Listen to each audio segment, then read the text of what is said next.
How would you like to see my bedroom? Zsa, if that's an offer, I accept. Come along, boy.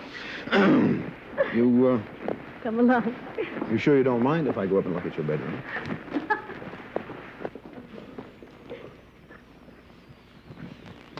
If I don't come back after this next commercial, you'll know where I am.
How'd you like my bedroom? I like your bedroom very much, and I especially like that bed. Where did that come from?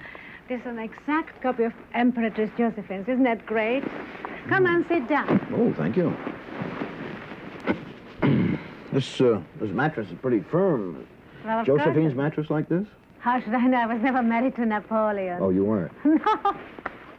For the joke. What's all this canopy overhead about? Well, you know, in the old days, people wanted much more privacy. So, you know, these curtains, they close. You just open the little bows and they close, and then you were really private. I see. Tell me something, John. What's Do that? you think this bedroom adequately expresses your personality? Well, of course it does. It's blue and green. Sometimes I'm blue, and most of the time I'm green. No, but really, seriously, it's French. It's beautiful. Everything is done lovely in it. It's terribly unpractical, and the bed is too small. Too small? Uh-huh. Whoa. Well, I have another bedroom next door. Oh, I see. Why do you have Much two? large. Well, you know, it's better if a husband and wife don't sleep in the same bedroom. The woman can keep her privacy, and she can be mysterious. And after all, it's not that far away. Do you think that's part of the key to success? What success are you talking about? No, in Europe, people do believe that a woman should have her own bedroom. Well, I think there's a lot to argue for, that position. You know, once in my life when I was married to George Saunders, we only had one bedroom, but he had another house, and he had a bedroom there. And sometimes, really, the nights were cold to walk that far. I see. Different buildings? Different. He was in Beverly Hills, and I was in Bel Air. Well, what about twin beds? I gather you don't believe in those. I don't believe. They're too small. They're really uncomfortable, and I don't know. I don't like them. I see. I like big, large beds. I think we I'm should going to pass that right Yes. there and ask you how much time you spend here. In my bedroom, well, you know, I'm a very hard-working No, woman. I mean in the house. In the house, well, I travel all around the world. Not as much as I should, and not as much as it cost me, really. I would like to spend a little more time in it. I just got back from Chicago, as you know. I was playing 2 months in a play called Bly Spirit, and it was really a wonderful experience. I just got back about 3 weeks ago. That play, by the way, did very well. You got rave notices and packed houses. I don't think... They broke many people- everybody's Yeah, record. I don't... But people never talk about me when I achieve something as an actress. They always talk about me when I make a funny remark on a television show. But when I'm really serious actress and work, they just sort of forget it. Do you think all of this wit and charm and glamour is a disadvantage in your theatrical career?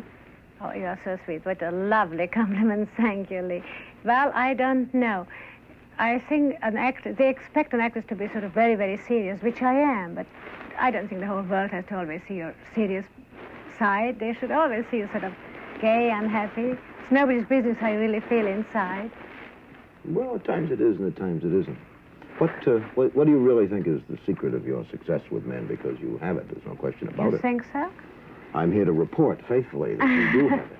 But why? Well, Where did it come from? Mainly, if you talk about success with my ex-husbands, it's because I never in my life asked for any alimony. Now, of course, in Europe, they think that is a big gesture. Here, some of my friends think I'm a fool. What about some glamorous men? Do you know any? Any you admire, respect? Well, yes. If you speak about glamorous and sexy men, you know, I always... Now, let's start with the sexy ones. Well, I think one of the most sexy men, I don't know him that well, I just think he is Marlon Brando. Mm-hmm. Then I think Steve McQueen seems to me very sexy, and I'm sure Frank Sinatra. I'm sure you are a very sexy and glamorous man. You've heard of the Fifth Amendment? Yes, all right, don't you say I'm not going to make it easy. Then, of course, you know, it's very funny. About 3 weeks ago on a television show, they asked me the same question, and I said that Governor Romney is a very sexy-looking man. And I only saw his pictures. I just came from Chicago, and he's very photogenic. And then a friend of mine sent me an article where they interviewed him, what is his opinion about my remark. And he said, well, I only want to be sexy for one woman, and that's my wife, which wasn't the most diplomatic thing to say. But I think that his wife must have brainwashed him. Oh, do you think so? Well, how can a man say such a thing? He seems to be getting brainwashed frequently these days. Let me ask you something. Is this the first time in your life that you've paid a man a compliment and he pretended not to care? But it's the first time in my life that a man came back with an answer like this. I must say I was a little bit hurt because after I said he's glamorous and sexy, he looks like that. And I think a man should be rather flattered when a woman says that. Yeah, well, he's a good-looking fellow. Very good-looking man, yes. Well, I think that we should continue this conversation. I have just one little problem.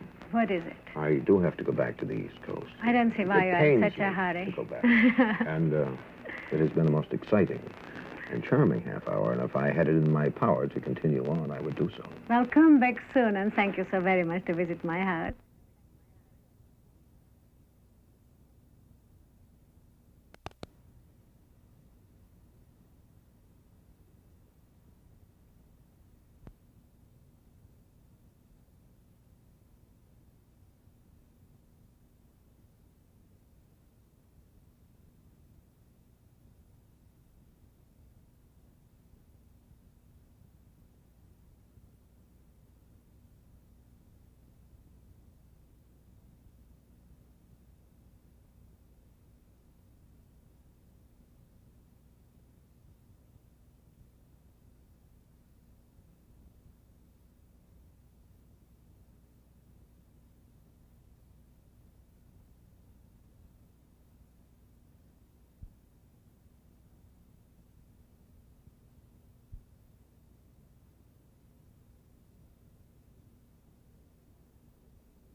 Next week, in a modest home in Atlanta, Georgia, we're going to visit with one of the most influential and controversial figures in the world today.